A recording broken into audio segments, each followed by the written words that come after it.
আসসালামু আলাইকুম প্রিয় দর্শক, আজ শেয়ার করব এক দারুণ স্বাদের লোভনীয় কাঁচা আমের মিষ্টি আচার। দেখলে পরেই খেতে ইচ্ছা করবে, যে দেখবে সে কিন্তু বারবার চেয়ে খাবে। এতটাই লোভনীয় আর এতটাই সুস্বাদু, আর বানানো কিন্তু খুবই সোজা।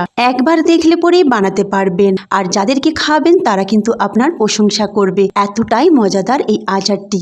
বিসমিল্লাহির রহমানির রহিম। এখানে 4টি আম ধুয়ে পরিষ্কার করে নিয়ে নিলাম, আর তার খোসাটাকে ছাড়িয়ে এইভাবে লম্বা লম্বা করে কেটে ভিতরের কুশিটাকে ফেলে দিলাম। তারপরে একটা প্লেটে নিয়ে নিলাম 200 গ্রাম চিনি, হাফ চামচ লবণ মিশিয়ে নিয়েছিলাম, যেটা দেখানো হয়নি। তারপরে 1 চামচ ভিনিগার দিয়ে এটাকে প্রায় 1 ঘন্টার জন্য রেস্টে রাখলাম। তারপরে 1 ঘন্টা পর একটা পাত্রে নিয়ে নিলাম, আর তাতে একটু গ্রিন ফুড কালার দিয়ে দিলাম, আর জোর আঁচে এটাকে রান্না করলাম। চিনির রসটা শুকিয়ে গেলে এটাকে নামিয়ে তারপরে একটা পাত্রে সর্ষের তেল দিয়ে হাফ চামচ 5 ফোড়ন দিয়ে সামান্য নেড়ে আমের আচারটা দিয়ে নাড়াচাড়া করে নামিয়ে নিলাম।